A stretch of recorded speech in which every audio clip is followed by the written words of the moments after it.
नमस्कार नमस्कार विद्यार्थी मित्रों। आज हमें कार्यालयीन हिंदी पत्राचार इस विषय का परिचय देखना है। कार्यालयीन हिंदी अर्थात सरकारी क्षेत्रों में प्रयुक्त जो राजभाषा है या ऑफिशियल लैंग्वेज है, उस ऑफिशियल लैंग्वेज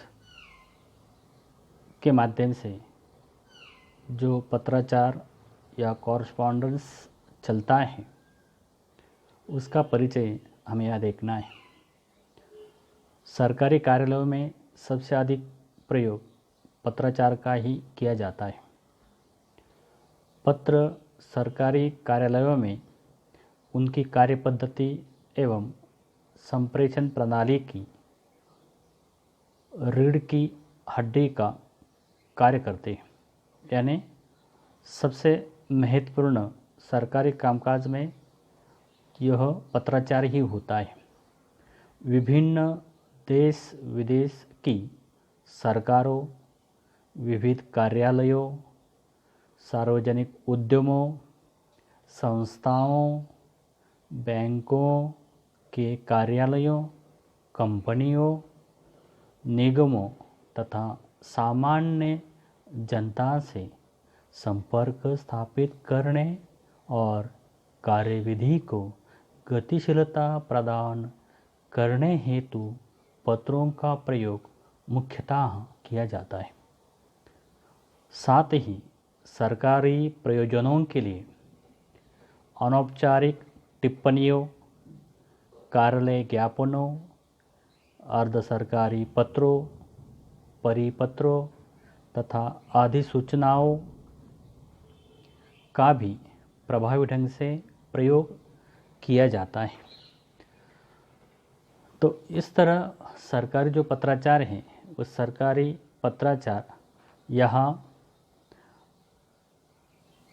महत्वपूर्ण होता है और इसमें प्रभावशालीता लाने के लिए पत्र की अनेक विशेषताएं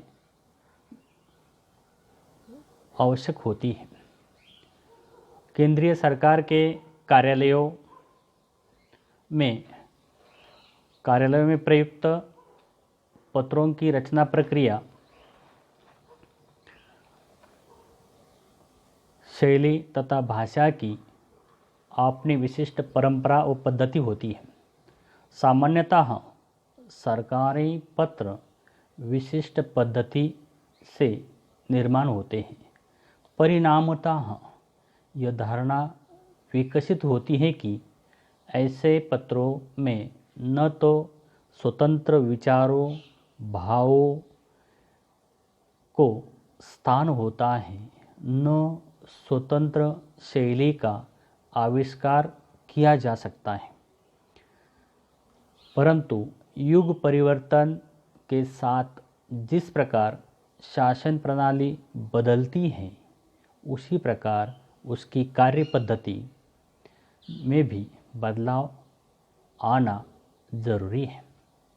आज की 21वीं सदी में भारतवर्ष में अनेक परिवर्तन हो रहे हैं।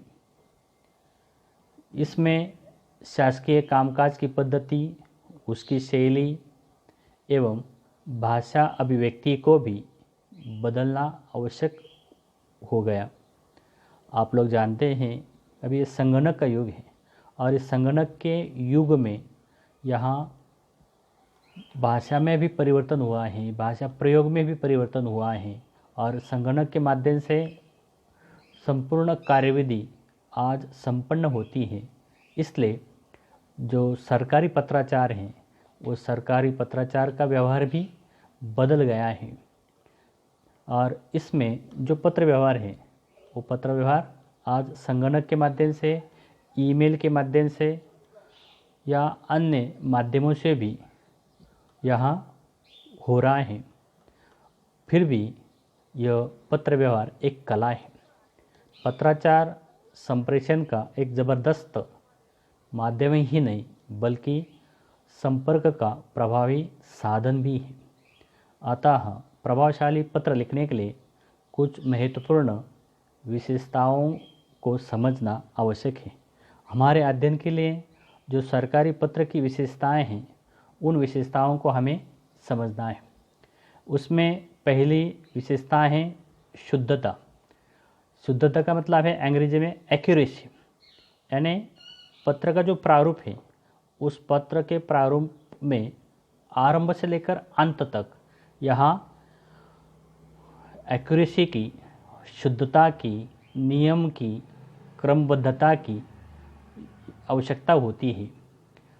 अच्छे पत्र का ये पहला गुण उसका है शुद्ध एवं सही होना। क्रमांक, दिनांक, संदर्भ या निर्देश में किसी भी प्रकार की भूल नहीं होनी चाहिए। एक मामूली सी भूल संबंधित कर्मचारी के लिए ही नहीं बल्कि सरकार के लिए बहुत महंगी पड़ सकती है। इसलिए पत्र निर्माण करते समय उसकी शुद्धता को अर्थात एक्यूरेसी को ध्यान रखना होता है। पत्र की दूसरी विशेषता है सरलता। आदर्श पत्र लेखन की यह एक प्रमुख विशेषता है कि वह पत्र सरलता से युक्त होना चाहिए। पत्र में सरलता नितांत आवश्यक है। पत्र लेखक के विचार तथा पत्र का उद्देश्य पाने वाले की समझ में सहज भाव से आना चाहिए। दुर्बोध पत्र का कोई उपयोग नहीं माना जा सकता। पत्र द्वारा कही जाने वाली बातों एवं तथ्यों को सीधे ढंग से और स्पष्ट रूप से कहा जाना चाहिए। अर्थात पत्र में किसी भी प्रकार की उलझन आदि पैदा न करके सहज एवं स्वाभाविक रूप से पत्र लिखा होना चाहिए। पत्र द्वारा पांडित्य प्रदर्शन करना मूर्खता मानी जाती है, यानी पांडित्य प्रदर्शन की यहाँ आवश्यकता नहीं होती है। इस प्रकार पत्र में सरलता का होना आवश्यक है। इसी के साथ पत्र के लिए जो अगली विशेषता है वह है यहाँ निर्वैयक्तिकता। पत्र है खुद के लिए नहीं तो सार्वजनिक रूप में लिखे जाते हैं और ऐसे समय निर्वैयक्तिकता का होना बहुत आवश्यक है। इसमें इस बात का ध्यान रखा जाता है कि उसमें किसी वरिष्ठ अथवा कनिष्ठ अधिकारी या किसी अन्य कर्मचारी पर कोई व्यक्तिगत आक्षेप न हो। किसी विचार की मार्मिक आलोचना करते हुए अथवा कोई सुझाव देते हुए किसी ऐसी दृढ़ उक्ति का प्रयोग भी नहीं करना चाहिए जिससे पढ़ने वाले को अनुचित दिलचस्पी दिखलाई देती हो। तो यह बात महत्वपूर्ण है कि पत्र कोई वैयक्तिक व्यवहार नहीं है। यह हम जो सरकारी कामकाज करते हैं उस सरकारी कामकाज में निर्वैयक्तिकता से लिखते हैं। यहाँ वैयक्तिकता को महत्व नहीं है या वैयक्तिकता का अंत होकर इसे लिखा जाता है। यानी मनुष्य अपनी स्वयं को छोड़कर इसे लिखता है और ये पत्र हमेशा अन्य पुरुष में लिखा जाता है। इसलिए इसमें निर्वैयक्तिकता का होना बहुत आवश्यक है। अगली विशेषता है तथ्यों में स्पष्टता। तथ्यों में स्पष्टता इसलिए ज़रूरी है कि प्रभावशाली पत्र लेखन का यह मुख्य सिद्धांत है। उसकी स्पष्टता लाने के लिए लेखन की शैली अपनाई जानी चाहिए। पत्र में लंबे वाक्य तथा अत्यंत कठिन शब्दों का प्रयोग नहीं होना चाहिए, बल्कि पत्र पढ़ते समय पाठक को शब्दावली या शब्दकोश सामने रखना पड़ सकता है जो हास्यास्पद होगा। इसलिए पत्र चाहे व्यक्तिगत हो, सरकारी हो या व्यापारिक हो, विद्वत्ता प्रकटीकरण का माध्यम यहाँ नहीं है। यहाँ पांडित्य प्रदर्शन के लिए यह जगह नहीं है।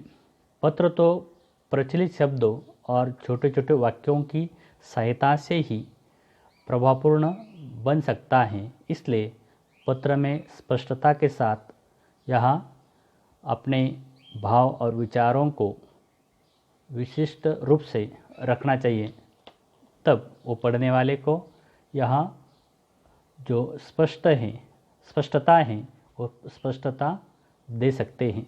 इस दृष्टि से हमें ये जो पत्र की विशेषता है, स्पष्टता यानी भाव हो विचार हो, उस पढ़ने वाले को स्पष्ट होने चाहिए। और जो कुछ हमने उसमें तथ्य रखे हैं वो तथ्य एक एक करके यहाँ पढ़ने वाले परिस्थिति को वह समझ में आ सके या उसका बोध हो सके, उस दृष्टि से तथ्यों में स्पष्टता जरूरी है।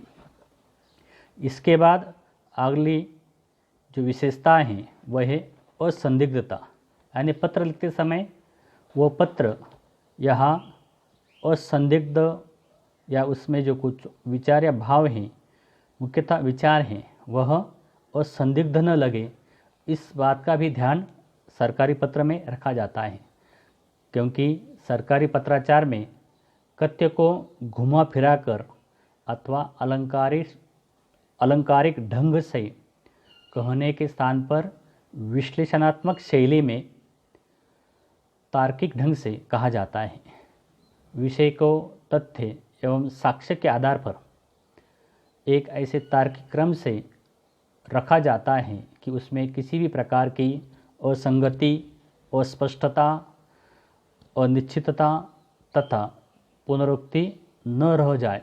उसमें न तो किसी प्रकार के पक्षपात की गंध होनी चाहिए और न ही कोई पूर्वग्रह दिखाई देना चाहिए। उसमें सत्यनिष्ठता आरंभ से अंत तक बनी रहनी चाहिए। वस्तुतः निष्पक्षता, पूर्वग्रहहीनता तथा सत्यनिष्ठता अच्छे पत्र के लिए एक सिद्धांत है। इस दृष्टि से पत्र हमेशा यहाँ जो है वह असंदिग्ध होने चाहिए, उसमें कोई संदेह लेने के लिए जगह की गुंजाइश न हो। इस दृष्टि से यहाँ पत्र जो है, पत्र हमेशा यहाँ असंदिग्ध हो। अगली विशेषता है यहाँ संक्षिप्तता, यानी कोई भी पत्र यहाँ संक्षिप्त होना बहुत ज़रूरी है।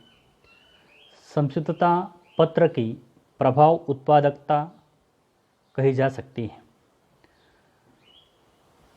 किसी भी पत्र को निबंध का स्वरूप नहीं दिया जाना चाहिए, वरना मूल उद्देश्य या अभीष्ट बातों का संप्रेषण हटकर अन्य बातों का ही यहाँ प्रेषण हो सकता है।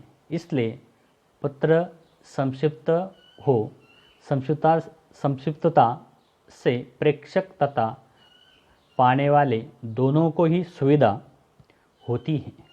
सरकारी पत्र में अवंतर बातें न लिखकर संदर्भ एवं प्रसंग अनुरूप केवल आवश्यक बातों को ही सीधे ढंग से यहाँ लिखना चाहिए। पत्र में बातों एवं तथ्यों को घुमा फिरा कर कहने की और लिखने की आवश्यकता नहीं है या बार बार दोहराने की भी आवश्यकता नहीं है। पत्र संक्षिप्त हो, उसमें गलतियाँ कम हो तथा कथ्य और तथ्यों को यहाँ विशिष्ट रूप से प्रस्तुत किया जाए। इस तरह यहाँ सरकारी पत्र में संक्षिप्तता महत्वपूर्ण होती है। इसके बाद हमें अगली जो विशेषता देखनी है वह है क्रमबद्धता। तो यहाँ क्रमबद्धता इसलिए महत्वपूर्ण है कि पत्र में जो कुछ विषय आते हैं, पत्र लिखते समय विषय या तथ्यों को क्रम से यहाँ रखना चाहिए। उसमें असंबद्ध तरीके से विषय को प्रस्तुत न किया जाए, उससे विचारों की श्रृंखला बिगड़ सकती है। इसलिए पत्र में क्रमबद्धता होना बहुत आवश्यक है। पत्र में क्रम देते समय अनुच्छेदों का भी प्रयोग किया जाता है, उन्हें क्रम दिए जाते हैं, क्योंकि बहुत सारे जो टिप्पण हैं आलेखन हैं, प्रारूप है, उन्हीं के माध्यम से यहाँ पत्र से किसी को उत्तर दिया जाता है। उस समय एक एक बात की यहाँ क्रमबद्धता महत्वपूर्ण होती है, क्योंकि एक ही पत्र के माध्यम से कई विषय, कई मुद्दे यहाँ उद्घाटित होते हैं और वह परिस्थिति तक पहुँचाने होते हैं।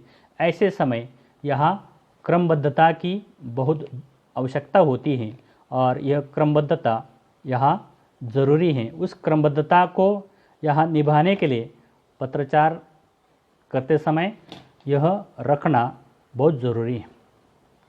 इसके बाद है पत्र की अगली विशेषता शिष्टता।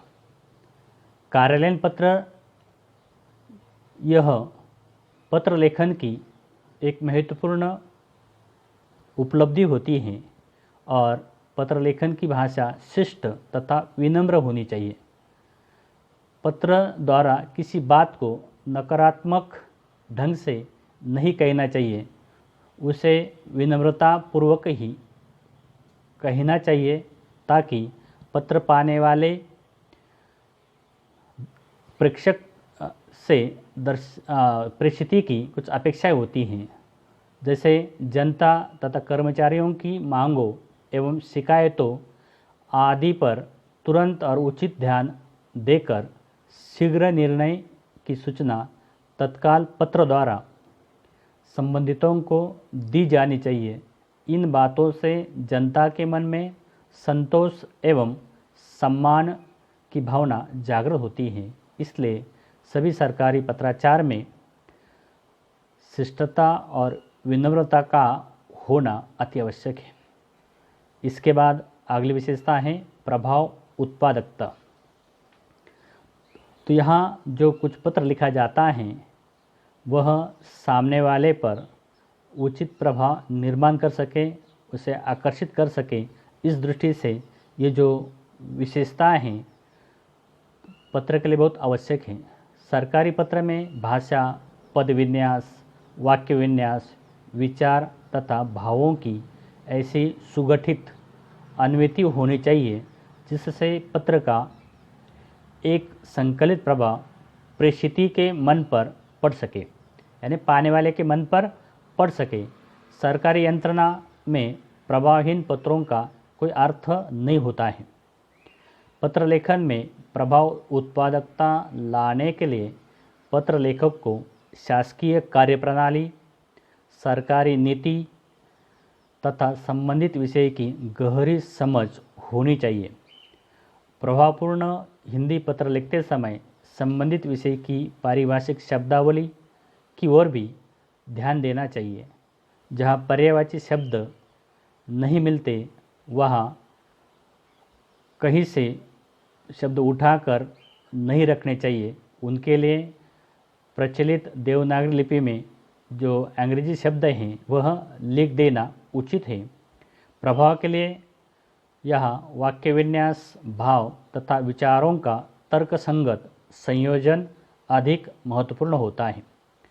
तो इस प्रकार यहाँ पत्र को प्रभावी बनाने के लिए हमें यहाँ जो लेखन की शैली है, लेखन की पद्धति है या लेखन के जो नियम हैं उन्हें ध्यान में रखना है और उसी के माध्यम से भाषा का प्रयोग करना है।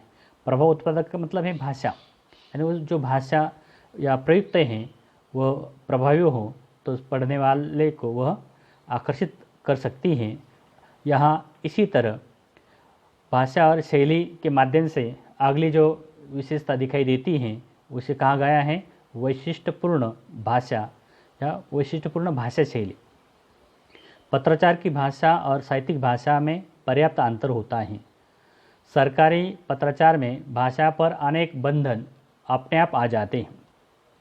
इसलिए सरकारी पत्रों में साहित्य की तरह मुहावरे, कहावतें तथा शेरो शायरी आदि का प्रयोग नहीं होता। पत्र की प्रकृति के अनुसार पत्र द्वारा विचारों, कथ्यों, भावों आदि को सहजता एवं सुगमता से यहाँ प्रेषित किया जाता है। सरकारी पत्रों की भाषा मुख्यतः निश्चित शब्दावली तथा वाक्य विन्यास के अनुसार ही लिखी जाती है। विषय का स्वरूप तथा कार्यालय की कार्यप्रणाली के अनुसार विशेष शब्दों, वाक्यांशों आदि का उपयोग किया जाता है। सरकारी पत्र के जो अनेक प्रकार हैं उनमें विषयानुरूप विचारों एवं कथ्यों की क्रमबद्धता होनी चाहिए। पत्रों की भाषा में अप्रचलित और दुर्बोध शब्दों का भी प्रयोग नहीं होना चाहिए, वरना पत्र की भाषा उबाऊ तथा अरुचिपूर्ण हो सकती है। शब्दों तथा वाक्यांशों के एक ही अर्थ निकलने चाहिए और उनका प्रयोग विषयानुरूप होना चाहिए, अर्थात एकार्थक वाक्य का प्रयोग सरकारी पत्र में बहुत आवश्यक है। सरकारी पत्र की भाषा सरल स्पष्ट होकर वाक्य छोटे छोटे हो, इस प्रकार सरकारी पत्र की भाषा में विशेष सावधानी बरतने की आवश्यकता है। इसी से सरकारी जो पत्र हैं वो प्रभावशाली हो सकते हैं। और इन विशेषताओं के साथ इसके पूर्व हमने समझ लिया कि संगणक का युग है, कंप्यूटर का युग है, और ऐसे कंप्यूटर के युग में आज हमें कंप्यूटर पर सरकारी जो पत्राचार हैं वो पत्राचार अनेक रूप में यहाँ दिखाई देता है। उसमें हमें बदल कर उसमें अपने जो योगदान है यानी अपने अनुभव, अपने बौद्धिक ज्ञान का उपयोग कर हमें उस पत्र को और व्यवस्थित बनाने का यहाँ कार्य करना चाहिए। अभी आप लोग प्रयोजनमूलक हिंदी के विद्यार्थी हैं, आप लोगों ने FY से लेकर TY तक इस प्रकार सरकारी कामकाज में यहाँ किस प्रकार कार्य किया जाता है उस कार्य का जो परिचय है वह कर लिया है, और वह कार्य करते समय पत्राचार में उसे कैसे ध्यान रखना है इसे यहाँ समझ लिया है। इस दृष्टि से आगे चलकर आप लोग अनेक स्पर्धा परीक्षाओं के माध्यम से समझो यहाँ सरकारी क्षेत्र में चले जाते हैं, उस समय यह प्रयोजनमूलक हिंदी का जो ज्ञान है, प्रयोजनमूलक हिंदी का जो अध्ययन आप लोगों ने किया है, इसका ज़रूर लाभ होगा और आप लोगों को यहाँ ये कार्य करते हुए बड़ा आनंद मिलेगा। इस तरह हमें ये जो सरकारी पत्र की विशेषताएं हैं, इन विशेषताओं को या ध्यान में रखना है, परीक्षा की दृष्टि से भी और आगे जीवन की दृष्टि से भी। यानी हम जिस क्षेत्र में जाते हैं वहाँ पत्र लिखने की आवश्यकता पड़ सकती है, तो ऐसे समय यह जो पत्र के जो भेद हैं और ये पत्र के भेद, उनके प्रकार, उनकी विशेषताएं हमें यहाँ उपयोग के लिए महत्वपूर्ण हैं। इस दृष्टि से आज हम ये विशेषताएं यहाँ समझ लेते हैं, ध्यान में रखते हैं। आगे चलकर हमें सरकारी पत्रों के जो रूप हैं और उनके जो प्रकार हैं उन प्रकारों पर विचार करना है। आज हम यहाँ इन विशेषताओं के साथ रुक जाते हैं। धन्यवाद।